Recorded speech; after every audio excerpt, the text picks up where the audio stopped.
on May 6th, we have Linda Young, and she is going to talk about artificial intelligence. She chaired the working group in the federal government on how the federal government should use artificial intelligence. And so she's going to talk with us about what they did and what she learned. And then in June 3, a Monday, Tommy Wells, whom you probably know as our former Ward 6 council member, but now is retired from politics, and he is deeply committed to a green city. And so he is going to, not to put a pun on how green was my valley, he's going to do how green is our city. And then we'll take July and August off, as we always do, because of summer, and we'll be back in September. So that's the plan right now. And for those of you who don't know Barbara Charles, she and her husband were a Staples and Charles designers of museum exhibits. They did a wonderful exhibit for the National Archives when I worked there. Then she has done work in Southeast Asia, in Vietnam, designing exhibits. She worked in Bangladesh with the Liberation War Museum. So she's got a worldwide look at what exhibits are like, but to my surprise, she turned out to be a carousel fan and has spent a lifetime looking at carousels. So rather than have her talk about museum exhibits, which she could do very well, we've got her tonight and are lucky to have her talk about carousels. So Barbara, the room is yours. Thank you, Trudy. This is really an honor to do this and great fun. Was very much involved with the village. I mean, not actively involved, but early on involved. But now I live in Maine. So I'm speaking from Maine, but wish I was in DC with all the beautiful flowers that are now coming out there. So let's see if I can share my screen and we will get going. Now, Mary, give me clues if I do anything wrong. Okay, we've got closed captioning. So the talk is Carousels in America, and it's for the village. And how do I progress? Okay, the first question I get asked is, how did I get involved with this? Well, I needed a cheap apartment in 1968, and it was above the merry-go-round on the Santa Monica Pier. And my apartment was right along this, this left side, not looking at the ocean, looking at Santa Monica. And this was my view down on the carousel on the Santa Monica Pier. And it's most famously known for being where Paul Newman operated a carousel in the Sting. And in the Sting, he's supposed to be in Chicago, but it's really the Santa Monica Pier carousel. The next question I get asked is, how old are carousels? Well, the earliest evidence that I know about is from a journal about a trip in 1620 by a man, Peter Mundy, who was what's called a factor for the British and was selling goods or probably also buying goods out of the Ottoman Empire. And somewhere in the Balkans, he saw a festival, and he later writes in his journal and draws a picture that there's a merry-go-round and that there's three kinds of rides. One is a big swing. The second is what was early on called an ups and down, we would call a Ferris wheel. And the third is the little carousel going horizontally. So that's the earliest we know about is 1620. But soon after, I mean, only by 1715, there's a proposal for carousels for the young King Louis XV. And I believe from seeing plans that it was actually, one of them was erected at the Chateau de la Marette, but I don't know which one. But these are kind of the general styles of this period. Upper left is everything's on a platform and the platform rotates. On the right, it's hanging horses and the frame rotates. You can see the men that are pushing it around. And the third one is people underground pushing carousels around that are figures that are in a little slot going around a platform. One of that third style still exists, and this is the oldest operating carousel in the world. And it was built in 1781 by Prince Wilhelm of Hesse, and he made his money leasing the Hessian soldiers to the British who would fight the Americans, and he became immensely wealthy. And he built a whole pleasure park, and you can still go there, Wilhelmsbad. The earliest one we know of in America is Salem, Massachusetts. I think it actually starts in 1799. And he advertises that, there's carousels in Europe, but he also mentions Philadelphia, New York, Baltimore, Boston. I don't know if that's just advertising or if that's for real. I've not been able to find any evidence of earlier carousels, but it's very likely there were some. And his carousel was probably like this little French one, not too big, people pushing it around, and the horses you can see don't have legs. But the man up above, standing above, it has something on a ring. I think these people have to either spear a ring or catch a ring. And this is the earliest known picture of an American carousel. And Daniel Herzog had it in the 1830s and 40s. He dies in 1848. He has no legs. He's born without legs. And he says that this is the way he supports himself. And in his will, when his estate is sold, the carousel is the second highest item sold, and it's $25. His horse earns a little bit more. That style of carousel with missing legs is very common into the 1860s, 1870s. This is a picture from Massachusetts, but I've seen several photographs of figures like this. These are anonymous carvers. We don't know who they are. Not long though, but by the 1870s, there's several things happening that by known carvers. And one of them is CWF Dare. He's beginning to make carousels. He's in the Coney Island area. And this is one of his carousels. Very likely. We're sort of, I'd say 98% sure it's by Dare. You can't ride it, none of us can, but children can still ride it in Watch Hill, Rhode Island, and it does have rings. It's quite a wonderful, charming little ride. Another one by Dare is in Oaks Bluff, Martha's Vineyard. They claim it's 1876. I don't think so. I think it's more likely 1884, possibly earlier.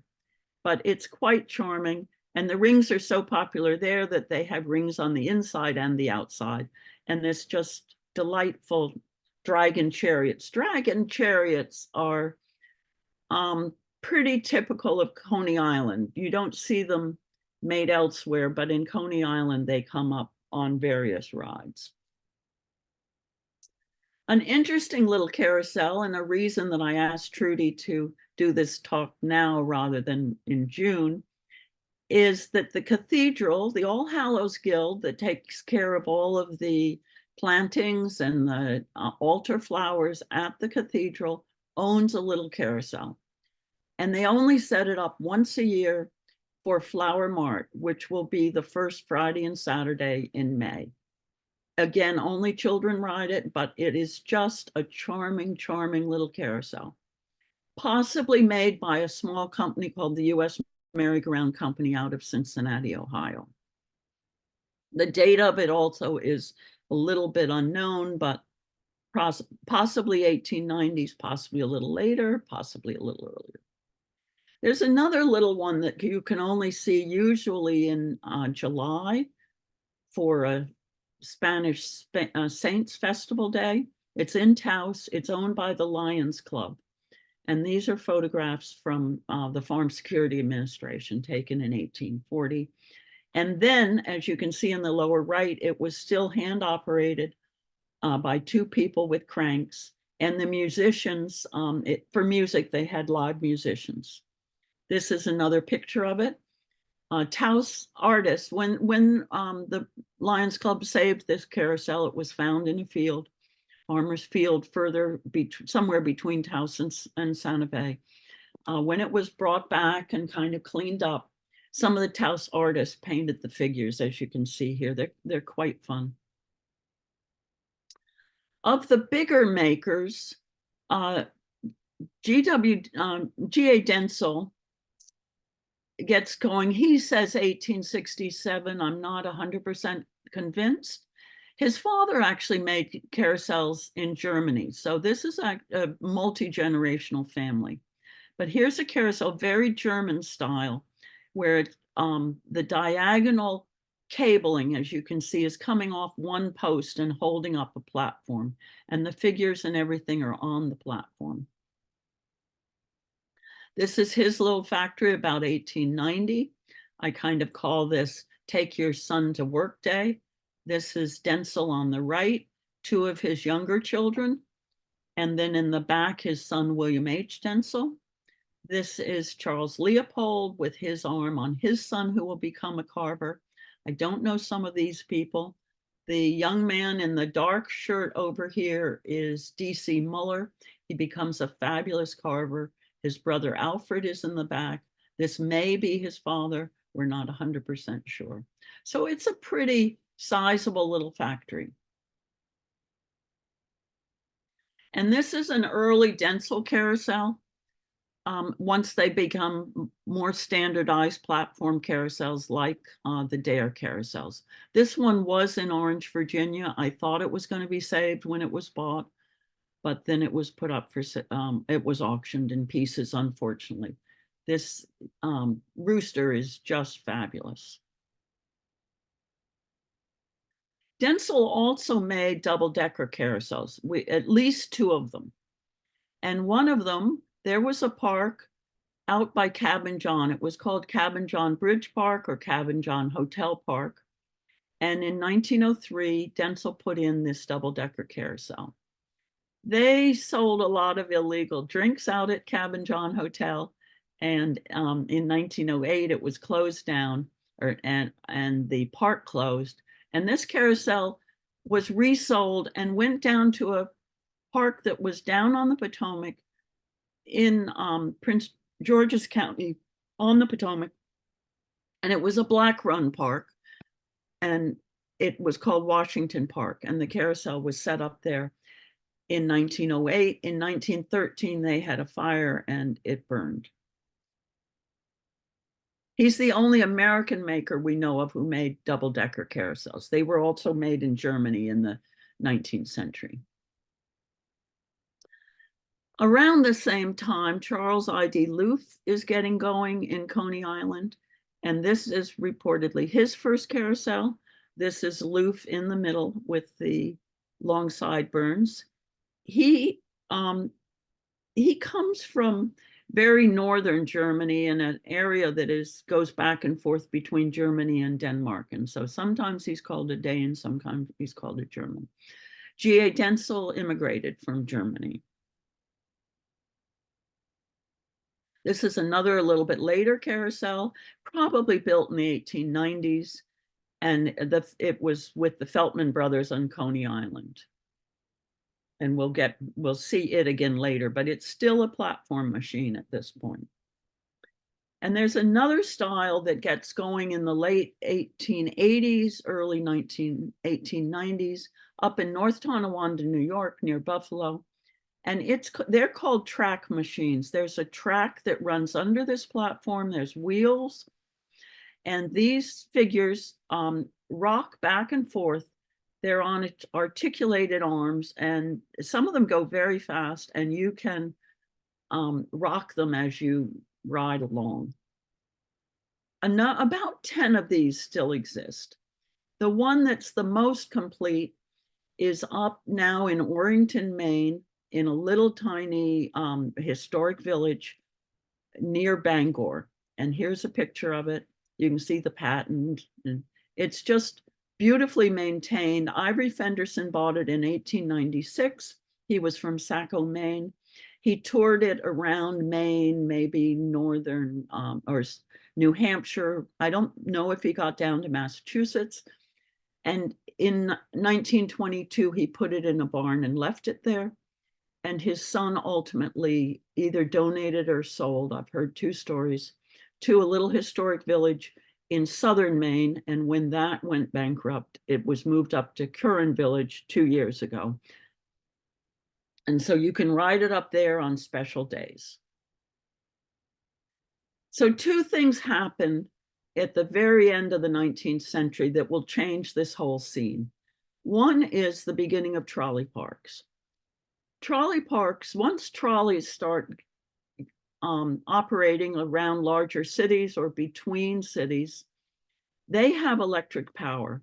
And to have more and more visitors on weekends and not just workers, they set up what are known as trolley parks. And so now you have electricity rather than having to have a horse or a person push a carousel around or a steam engine. Now you have electricity and you can do bigger rides.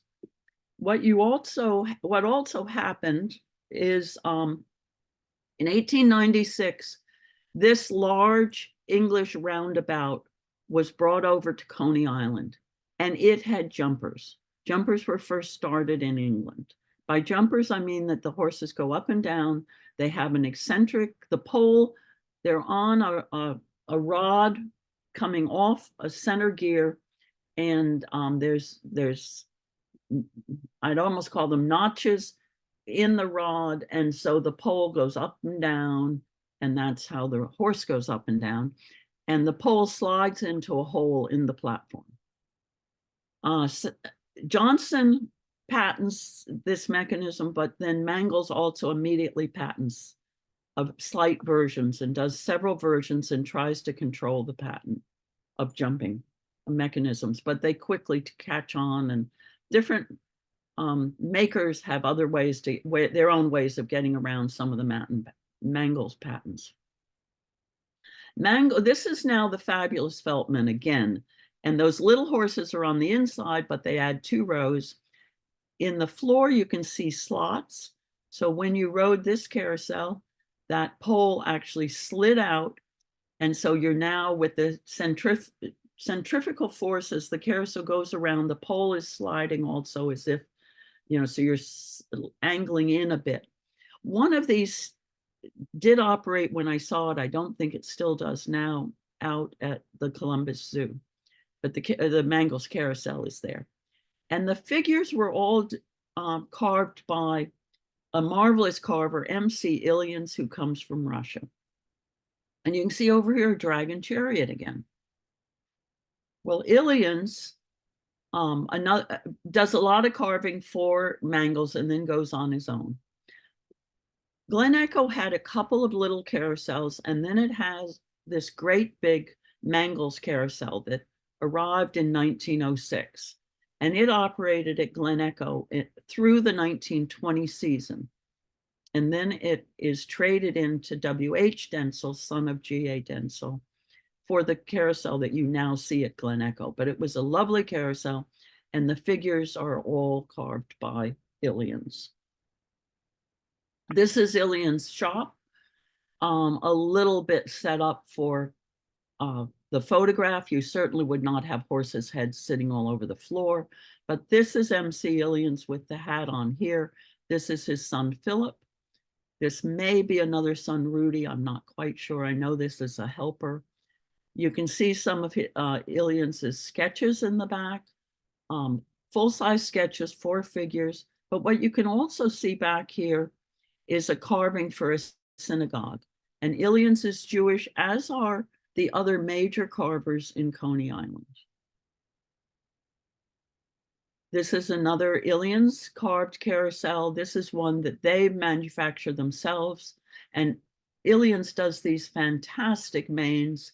They're not very practical. They got broken over the years, but they're absolutely glorious.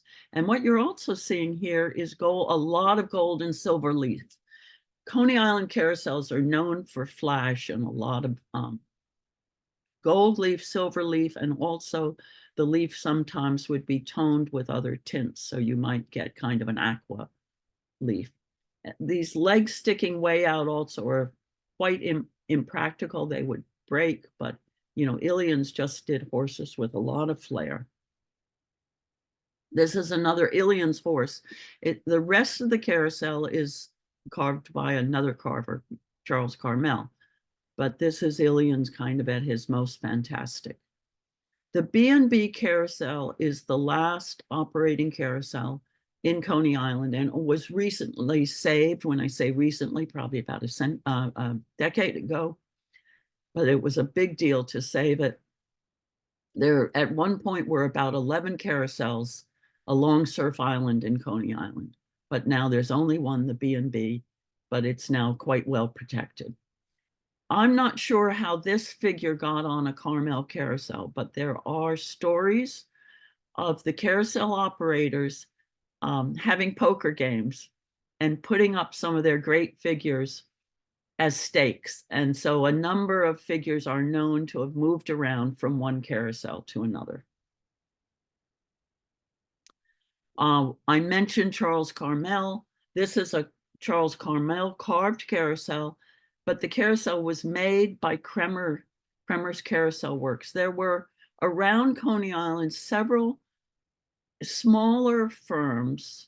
They may only be mom and pop shops, but who would get a frame made or make the frame themselves and then buy figures from carvers like Carmel who weren't making their own carousels. And Kremer is one of them. There's several others. And this carousel you can ride up at Knoebels Grove in Elysburg, Pennsylvania. If you want to go to what I think is the greatest traditional amusement park in America, it's Knoebels. It's family run. It's, I think, now about fourth generation. They have two carousels. This carousel has rings. They've got lots of band organs around the park. They've got a great wooden roller coaster. They have places to camp if you want to take your family or take your grandchildren. It's just a wonderful amusement park. This is the third major firm in Coney Island, Artistic Carousel Manufacturing Company, also known as Stein and Goldstein, also Jewish carvers. And their figures are, I think of them as almost angry the way they look. And there's only 3 of them that still exist. And one is at Knoebels, the second carousel at Knoebels, one at Central Park, New York, and the third is in Hartford, Connecticut. The other big manufacturer that comes out of Coney Island is Charles I.D. Loof. I mentioned him earlier.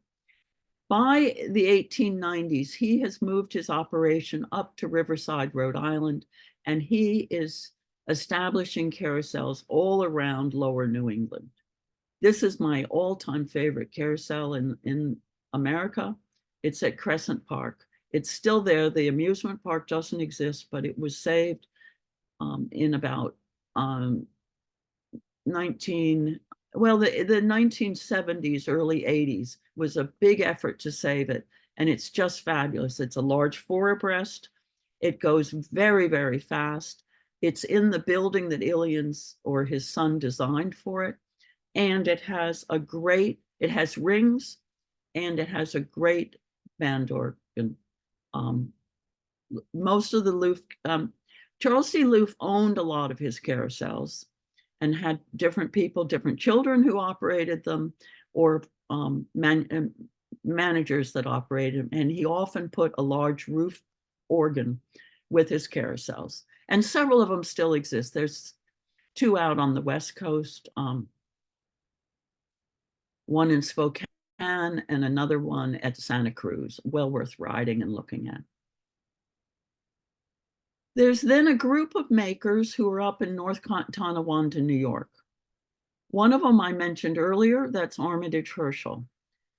That firm then kind of splits up and Herschel Spillman starts.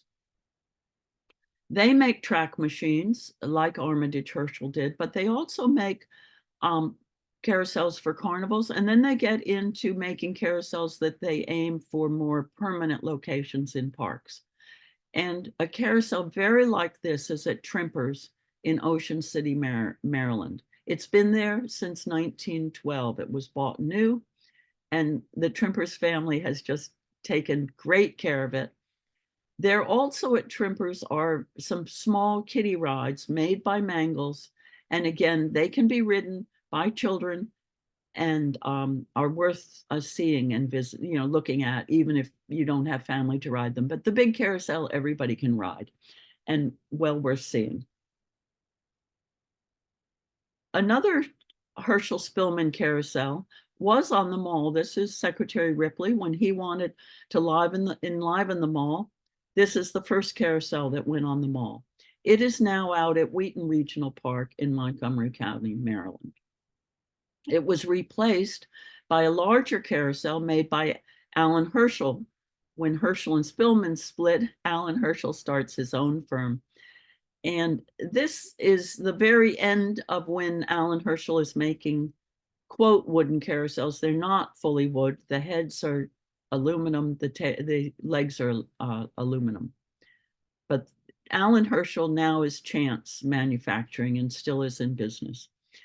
This carousel, if you go down to the mall, is not on the mall right now. It's been bought by the Smithsonian and it is out for restoration at Carousels and Carvings in Marion, Ohio, owned by Todd Goines. And Todd Goines, I'm delighted to report, it was announced last month, is one of the 10 people that the NEA has identified as historic or heritage, I believe it's called, fellows, and people who are preserving American heritage.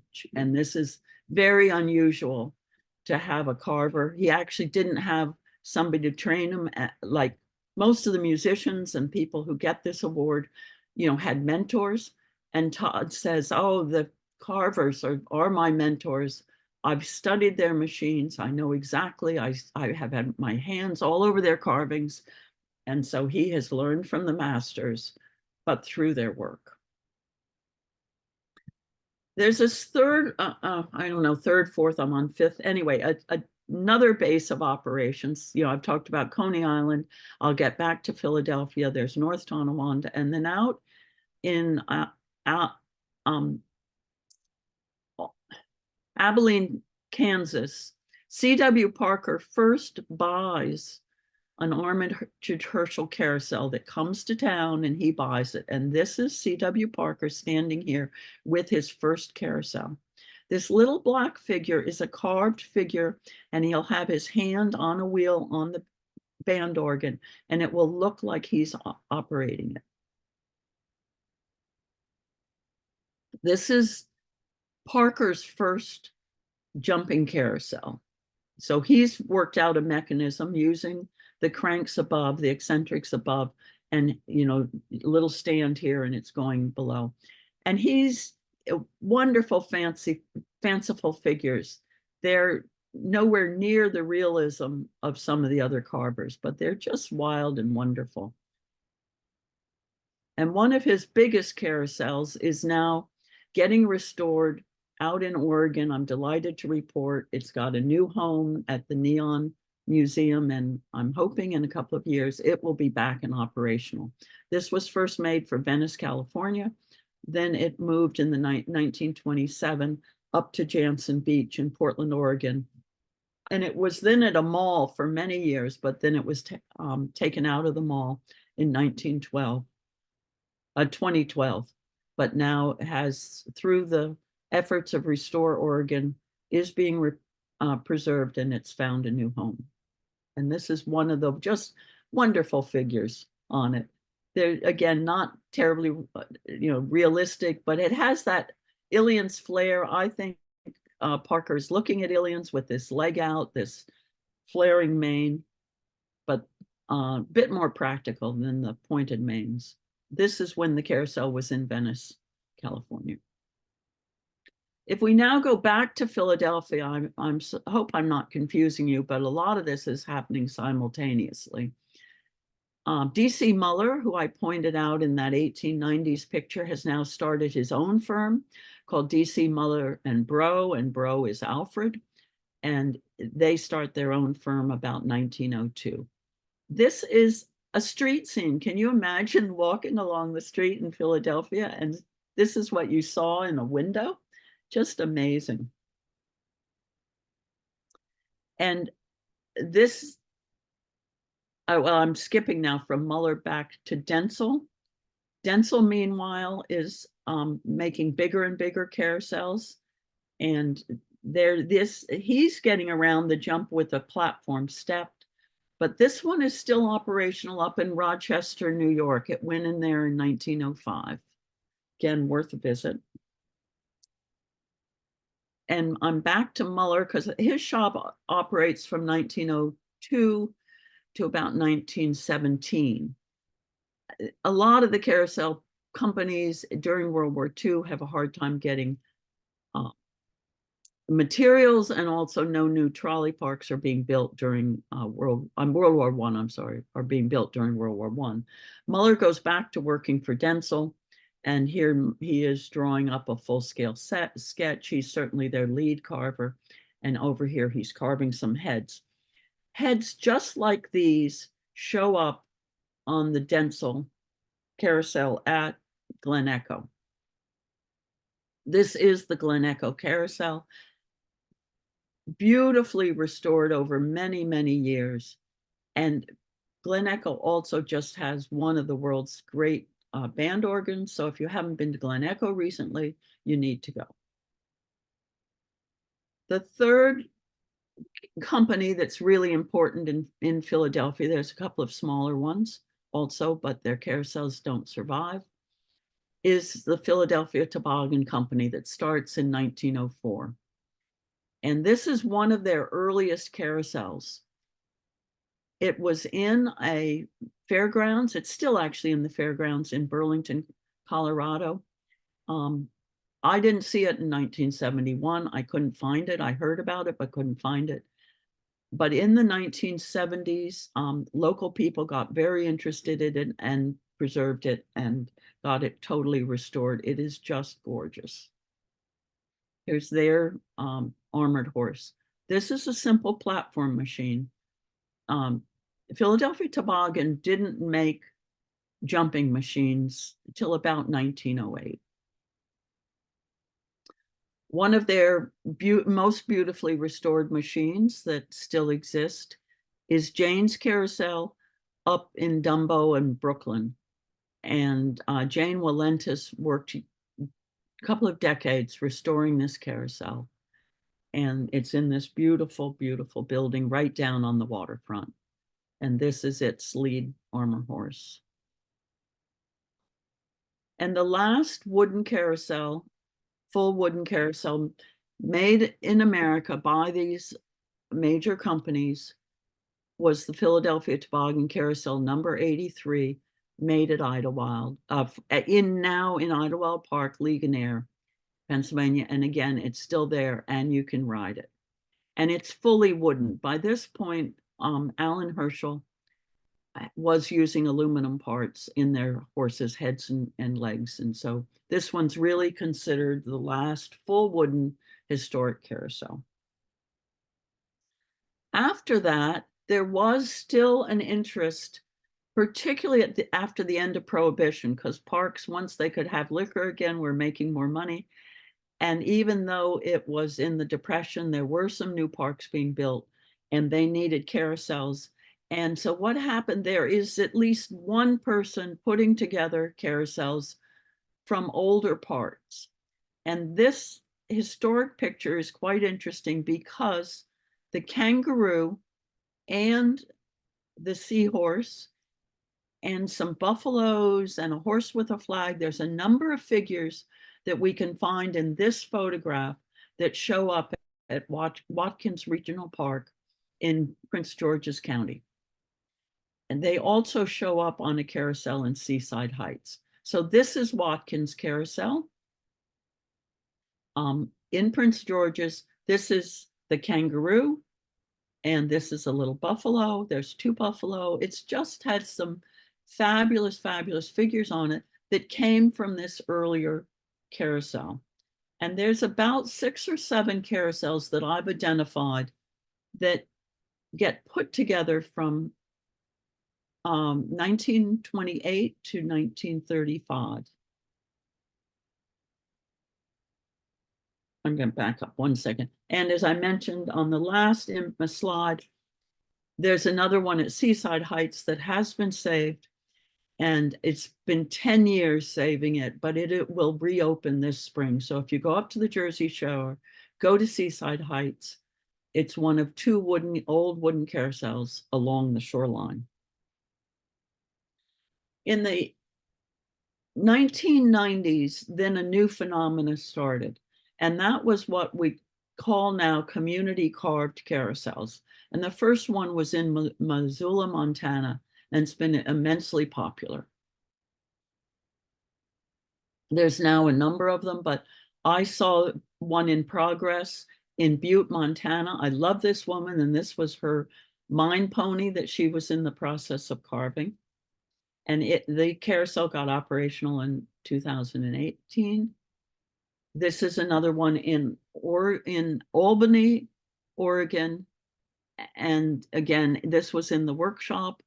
And on these newer carousels, you get some very fantastic figures.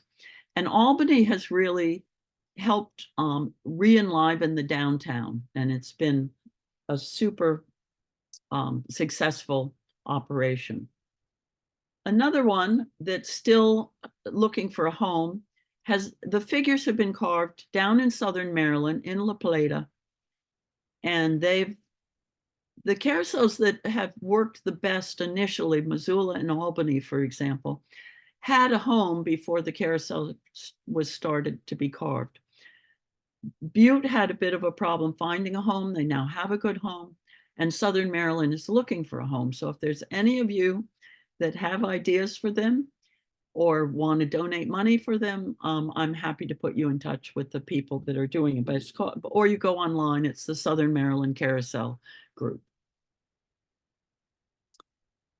Now, I want to tell you where you can see carousels now. Ones that are open right now are at the National Zoo, at Trimpers, and at Wheaton Regional Park. You should call or look on their websites.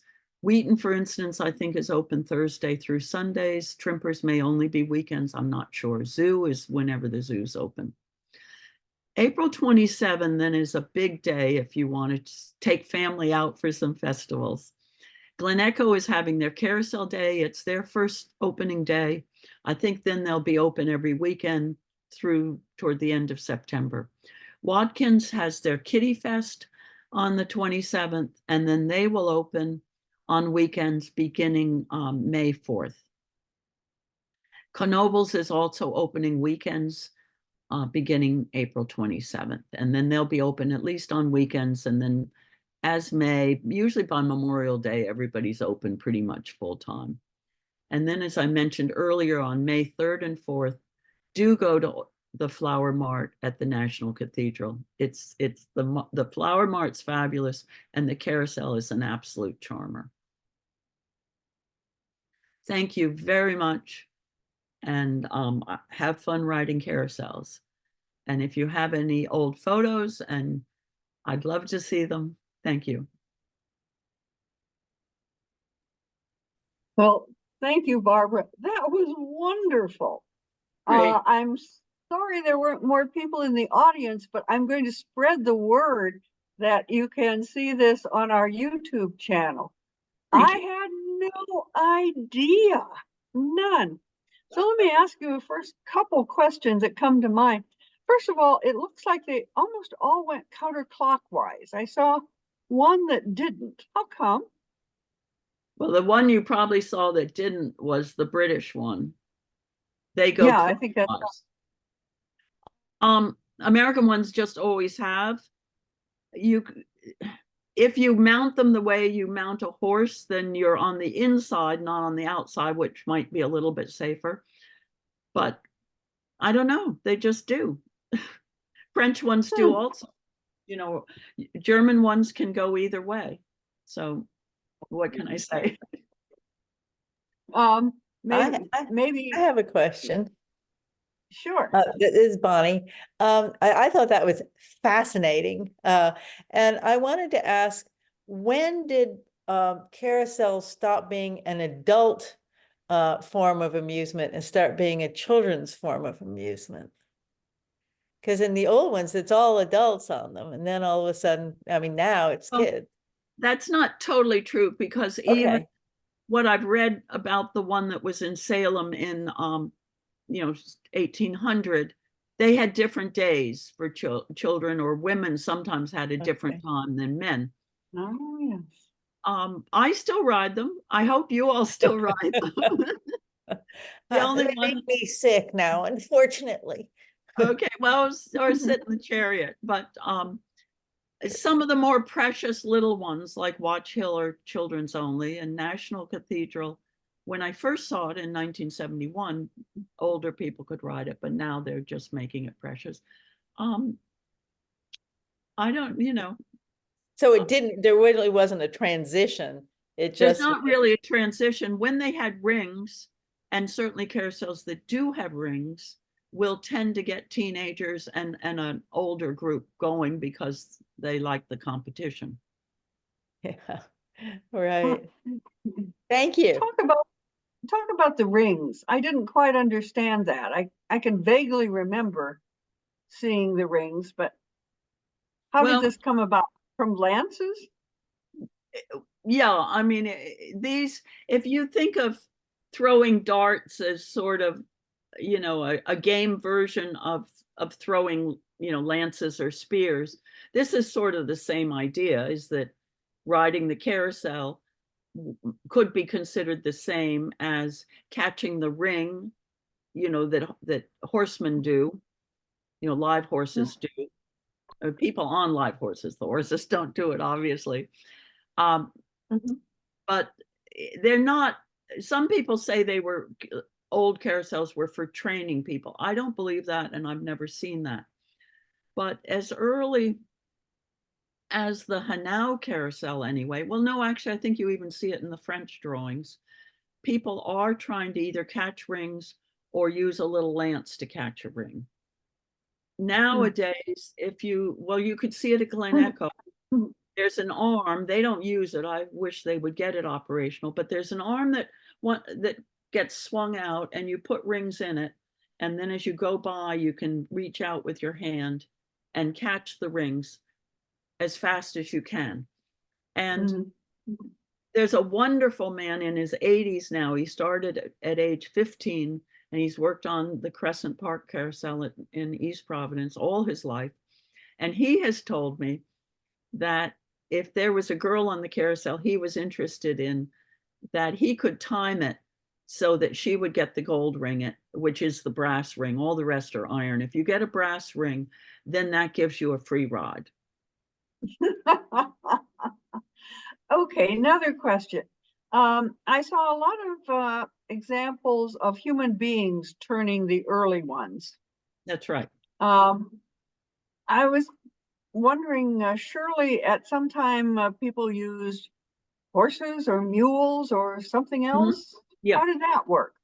Well, for instance, in the French scene and in Hanau, where there's an underneath area, that could be an oxen, and Hanau had an oxen, and Oh, there's yeah. there's still like a path to take the oxen down underneath there. In that very early print, there's a horse shown, and I've seen photographs as late as 1940 with a horse on the inside, and it has some kind of a harness. And if the horse was well trained, once the owner started the bell to signal that the ride was starting, the horse would trot around, and then maybe with another signal of a bell would stop automatically on its own. Or you have a crank like the one shown in Taos, and those were pretty typical, at least in the 19th century. Hmm. Hmm. Or gearing Hmm. with two cranks. Mary's got a question. I can say it out loud. Were carousels ever popular outside of Western Europe and the USA?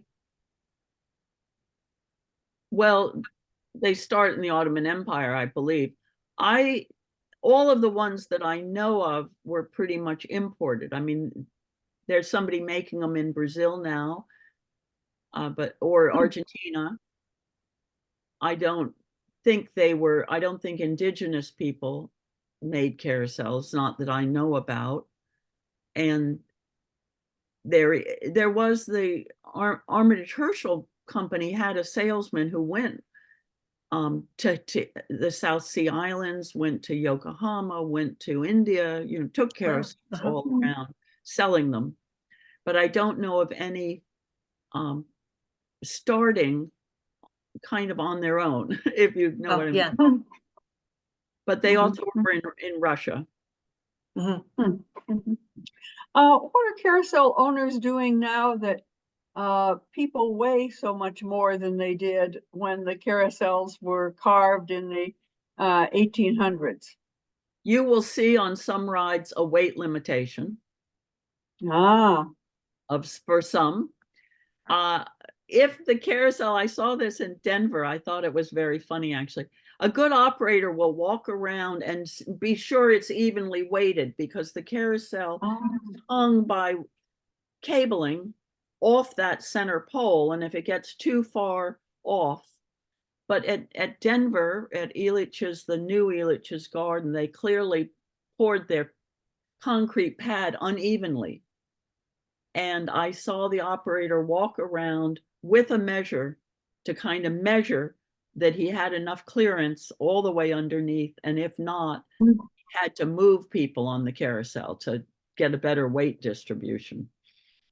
So sort of like a boxer's weigh-in. Exactly. Well, they eyeball you, but it's sort of, I don't know of any with a scale, but it's sort of, if you weigh 350 pounds, they don't want you on the carousel. And then often it's a lower number than that. But they can take a lot. It's amazing how much weight they can take, but as long as it's evenly distributed. I have a couple of questions too. Yes. I noticed that in the beginning, all of the animals seemed to be horses. Was there a time when they started introducing other animals? Or is that again just something that, isn't really true, that they always had other animals too? That's an interesting question, because you're making me think back to when I first saw animals. I think I have a print from 1820s. I'll have to relook at it, that may have animals on it. But I don't think I've seen them on American carousels till maybe that Louvre photograph from 1876.